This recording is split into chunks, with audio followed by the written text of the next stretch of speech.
नमस्कार, हिंदनामा न्यूज में आपका स्वागत है। बड़ी खबर रीवा से है, जहां कांग्रेस उम्मीदवार नीलम मिश्रा ने नामांकन किया दाखिल। कांग्रेस की चुनावी जनसभा में 5 दिग्गज नेताओं ने दिया जीत का मंत्र। रीवा में कांग्रेस की चुनावी जनसभा में 5 दिग्गज नेताओं ने दिया जीत का मंत्र। अजय सिंह राहुल के साथ नामांकन दाखिल करने पहुंची कांग्रेस उम्मीदवार नीलम मिश्रा।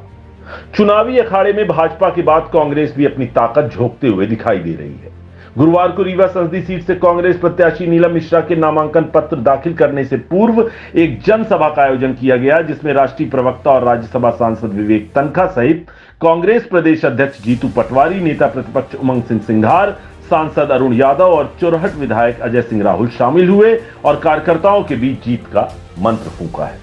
बता दें, रीवा संसदीय सीट से कांग्रेस प्रत्याशी नीलम मिश्रा के साथ नामांकन दाखिल कराने पहुंचे सीधी विधायक अजय सिंह राहुल ने मीडिया से चर्चा करते हुए कहा कि लोकसभा चुनाव में यह हमारा एक अच्छा प्रयोग रहेगा और हमारी भाभी नीलम मिश्रा चुनाव जरूर जीतेंगी, यही हमारा लक्ष्य है। अजय सिंह राहुल ने मीडिया से कहा कि मध्य प्रदेश में कांग्रेस की कितनी सीटें आएंगी यह तो समय बताएगा, लेकिन हमारा अनुमान है कि इस बार 8 से 10 सीटें हमारी जरूर आएंगी।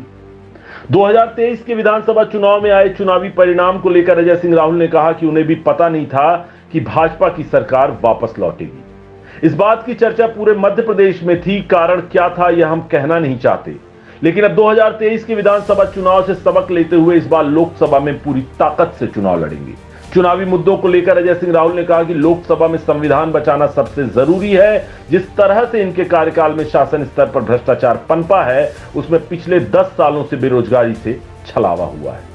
आपके ही खाते में 15 लाख नहीं आए, उससे आप सुखी हैं या दुखी, आप लोग खुद बताएं। भाजपा के कराए गए विकास कार्यों के मुद्दे और राम मंदिर निर्माण पर वोट मांगने के सवाल पर अजय सिंह राहुल बोले कि अगर पूर्व प्रधानमंत्री स्वर्गीय राजीव गांधी राम मंदिर का ताला नहीं खुलवाते तो शायद राम मंदिर बन ही नहीं पाता, और मंदिर अभी तक बना नहीं है। किस तरह से प्राण प्रतिष्ठा हुई है या किसी भी जानकार पंडित से पूछा जाए तो जब तक गुंबद नहीं लगता तब तक प्राण प्रतिष्ठा नहीं होती। भाजपा प्रत्याशी जनार्दन मिश्रा के द्वारा दिए गए कांग्रेस के शराब पैकारी करने वाली पार्टी के बयान पर पलटवार करते हुए अजय सिंह राहुल ने कहा कि उल्टे सीधे आरोप लगाने का कोई मतलब नहीं है।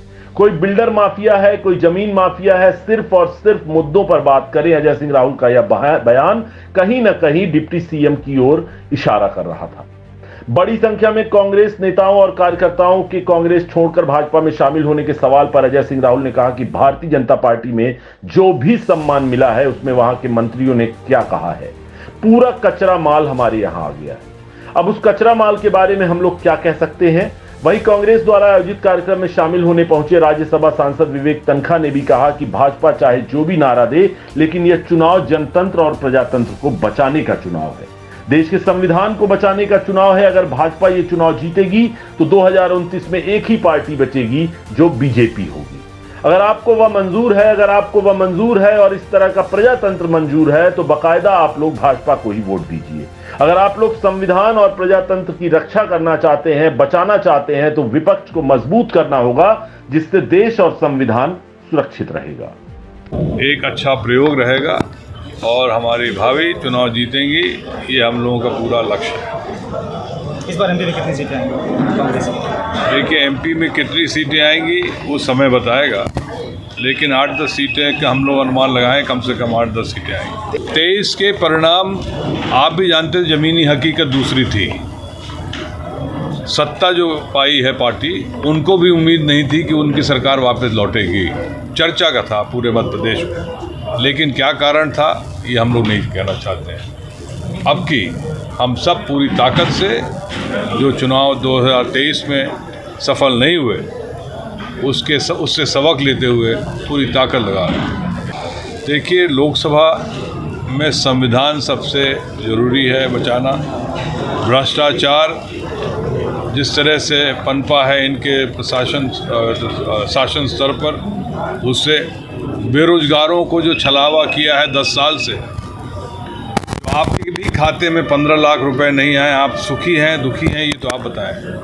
भगवान राम का मंदिर यदि राजीव गांधी ताला नहीं खुलवाते तो शायद मंदिर नहीं बनता, और अभी तक मंदिर नहीं बना है। किस तरह से प्राण प्रतिष्ठा हुई है, आप यदि किसी जानकार पंडित जी से पूछ लीजिए, जब तक गुम्मज नहीं लगता तब तक प्राण प्रतिष्ठा नहीं होती। ये चुनावी मुद्दे में मंदिर का। बीजेपी प्रत्याशी ने कहा है कि कांग्रेस शराब पैकारी करने वाली पार्टी है। देखिए, इस तरह से उल्टे सीधे आरोप लगाने से कोई मतलब, किसका क्या व्यापार है इससे कोई लेना देना नहीं है। कोई बिल्डर है, कोई बिल्डर माफिया है, कोई ज़मीन माफिया है।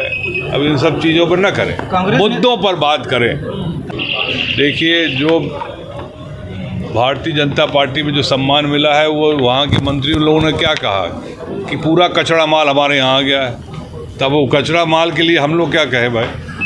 बीजेपी जो भी नारा दे, ये जो चुनाव है, ये जनतंत्र और प्रजातंत्र को बचाने का चुनाव है, देश के संविधान के बचाने का चुनाव है। अगर बीजेपी ये चुनाव जीतेगी तो 2029 में खाली एक ही पार्टी रहेगी, वो बीजेपी। अगर आपको वो मंजूर है, आपको वैसा प्रजातंत्र मंजूर है, तो ज़रूर आप बीजेपी को दीजिए। अगर आप संविधान की रक्षा करना चाहते हो, आप प्रजातंत्र चाहते हो, जनतंत्र चाहते हो, तो विपक्ष को मजबूत करो, जिससे कि देश और संविधान सुरक्षित रहे। बीजेपी जो भी नारा दे, ये जो चुनाव है, ये जनतंत्र और प्रजातंत्र को बचाने का चुनाव है, देश के संविधान के बचाने का चुनाव है। अगर बीजेपी ये चुनाव जीतेगी तो 2029 में खाली एक ही पार्टी रहेगी, वो बीजेपी।